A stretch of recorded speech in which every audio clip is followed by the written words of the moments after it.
ये कहानी है मेरे शहर के पास की एक पुरानी फैक्ट्री की। कई सालों पहले वो एक सोयाबीन प्रोसेसिंग प्लांट था। उस फैक्ट्री के मालिक ने काफी कर्ज लेकर वो प्लांट लगाया था। शुरू में तो प्लांट अच्छा चला, लेकिन कुछ समय बाद ही वो नुकसान में जाने लगा। फैक्ट्री का मालिक बहुत परेशान होने लगा। उसकी लाख कोशिशों के बाद भी नुकसान की भरपाई नहीं हो पा रही थी। उसके किसी जान पहचान वाले ने उसे एक आइडिया दिया इस कर्ज से बाहर आने के लिए। आइडिया ये था कि शाम को जब फैक्ट्री बंद हो जाए तो फैक्ट्री में आग लगवा दो और बाद में इंश्योरेंस कंपनी से क्लेम ले लेना और लोगों के पैसे चुकाकर इस कर्ज से बाहर आ जाना। फैक्ट्री का मालिक ऐसा ही करता है। सबके जाने के बाद वो फैक्ट्री में आग लगवा देता है, लेकिन उस समय एक सिक्योरिटी गार्ड अंदर फंस जाता है और उस आग में जल के मर जाता है। बस तभी से उसका भूत वहां रहता है।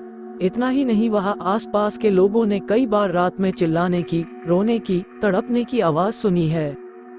उस गार्ड के भूत ने उस फैक्ट्री की जमीन को न तो बिकने दिया, न ही वहां कोई और प्रोजेक्ट शुरू करने दिया।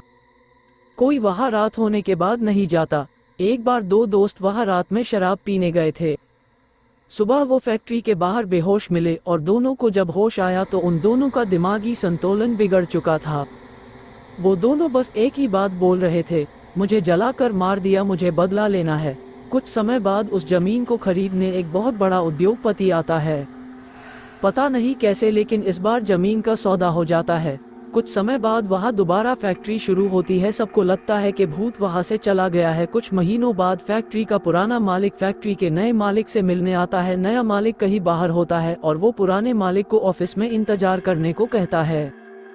और जब नया मालिक कुछ देर बाद ऑफिस में आता है तो वो देखता है कि कुर्सी पर एक लाश रखी हुई है, पूरी तरह से जली हुई, और उसे देखकर वो घबरा कर वहीं गिर जाता है। वो जोर जोर से आवाज लगाकर सबको बुलाता है और फिर वो सीसीटीवी कैमरा चेक करते हैं, जिसमें वो देखते हैं कि फैक्ट्री का पुराना मालिक कुर्सी पर बैठा है और अचानक से एक जलता हुआ आदमी आकर उसके ऊपर बैठ जाता है और फैक्ट्री के पुराने मालिक की मौत हो जाती है। उस दिन के बाद से न तो किसी ने वहां रोने की आवाज सुनी, न तो उस भूत को महसूस किया। ये थी हमारी आज की कहानी दोस्तों। अगर पसंद आई हो तो सब्सक्राइब करना ना भूले।